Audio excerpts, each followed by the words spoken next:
Donc, dans cette vidéo, on va voir la notion de fonction convexe, concave, point d'inflexion d'une courbe et comment on détermine la nature de convexité d'une fonction. Alors, ici, j'ai pris comme exemple la fonction carré. Je vais prendre deux points A et B sur la courbe et je vais tracer le segment AB. Et bien, quel que soit l'endroit où je choisis mes points, la corde est au-dessus de la portion de courbe entre les deux points. C'est ça la définition d'une fonction convexe. Donc la fonction carré est convexe sur R. Ça marche à n'importe quel endroit de la courbe. Alors ça, c'est pas très pratique à démontrer, à justifier. Généralement, on a une autre méthode pour les fonctions dérivables, c'est de prendre la tangente, de regarder ce qui se passe pour les tangentes. Donc je vais prendre un point quelconque sur la courbe et tracer sa tangente. Donc je trace la tangente au point ici, et les tangentes, elles sont toujours sous la courbe. Donc contrairement aux cordes qui étaient tout le temps au-dessus, la tangente est toujours sous la courbe. C'est une caractérisation des fonctions convexes. Mais ça aussi, c'est pas facile à utiliser. On va regarder la pente de ces tangentes. Donc là, la pente vaut, ça se lit ici, moins 3,86.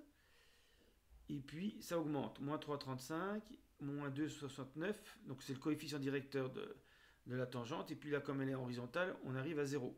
Et puis là, comme c'est positif, la tangente monte. Donc les coefficients directeurs sont positifs. Là, on est à 2,65 et ça augmente. Donc les coefficients directeurs des pentes, des tangentes augmentent quand x augmente. Et on sait que les coefficients directeurs des tangentes, c'est f' de x. Donc f' est une fonction croissante. Si elle est dérivable, ça veut dire que sa dérivée est positive. Et la dérivée de f', c'est ce qu'on appelle f seconde. Si f seconde est positive, ça voudra dire que la fonction est convexe. Alors maintenant, on va regarder une autre fonction.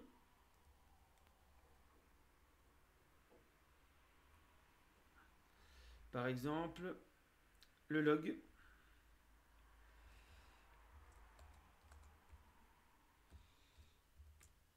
Que si vous n'avez pas encore vu, vous le verrez plus tard.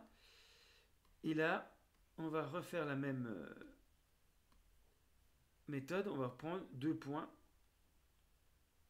ici sur la courbe, tracer la corde. Et on s'aperçoit ici que la corde est toujours située en dessous de la courbe, la portion de courbe correspondante.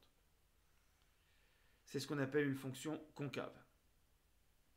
Si je trace la tangente en un point quelconque,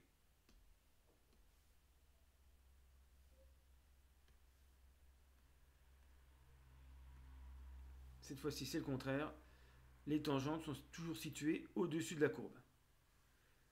Et si on regarde la pente, donc là c'est 3,93, le coefficient directeur, et à mesure que j'augmente, on s'aperçoit que la pente diminue. Donc le f' de x diminue. Et donc si f' de x diminue, sa dérivée f seconde est négative. Et donc quand on dérivera deux fois la fonction f, si c'est négatif, c'est que la fonction f est concave.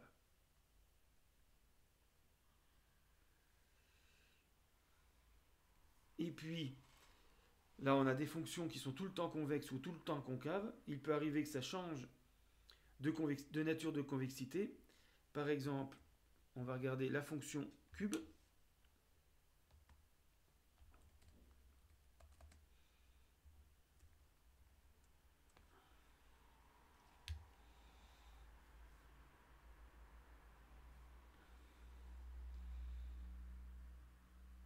Voilà. Alors, on s'aperçoit qu'il y a, au départ, elle est concave, comme le log de tout à l'heure, et après, elle est convexe, comme le x carré. Donc, si je prends une corde sur la partie 0 plus l'infini, la corde va être au-dessus de la courbe, Et donc, on va avoir une partie ici entre 0 et plus l'infini qui va être convexe. Par contre, si je prends la corde sur la partie négative, sur les x négatifs, la corde va être en dessous. Donc cette partie-là va être convexe, concave sur... La fonction va être concave sur moins l'infini 0.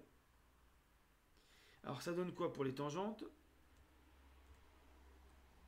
Alors, je vais effacer le segment.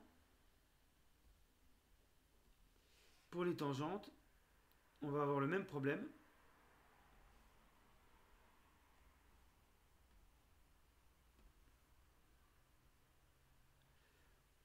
Sur la partie concave, la tangente va être au-dessus de la courbe. Ça va être vrai de moins l'infini à 0. Il ne faut pas tenir compte de la deuxième partie. Et puis, sur la partie convexe, la tangente va être en dessous de la courbe. Et il se passe quoi au changement de convexité? Ici, la tangente, donc à gauche, elle va être au-dessus de la courbe, et à droite, elle va être en dessous de la courbe.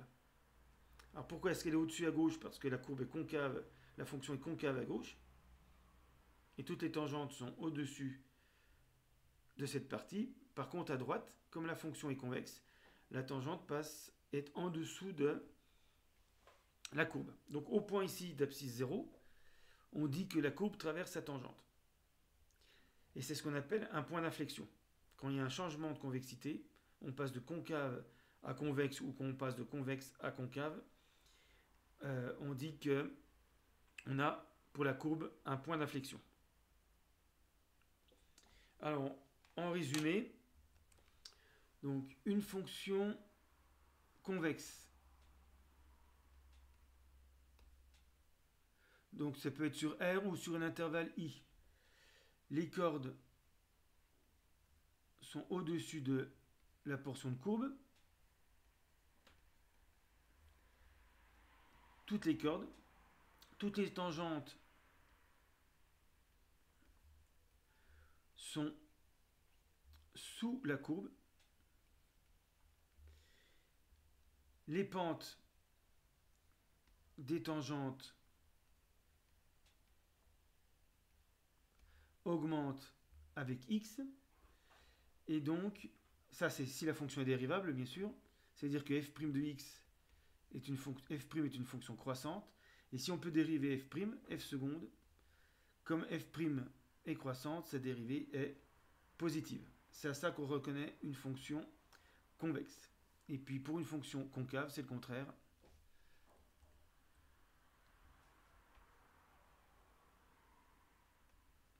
Les cordes sont sous la courbe.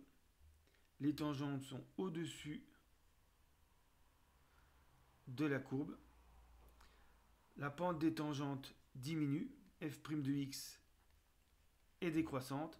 Et donc f seconde est strictement négatif.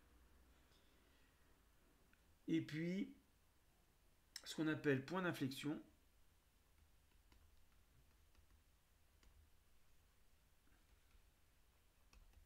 c'est un point de la courbe de f où il y a un changement de nature de convexité.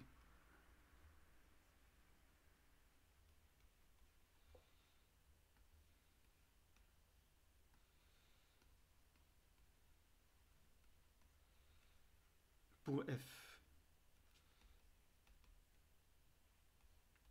Donc, on dit f est concave, f est convexe. Par contre, le point d'inflexion, c'est pour la courbe. Voilà, donc dans une vidéo prochaine, on verra un exemple d'étude de concavité et de convexité d'une fonction.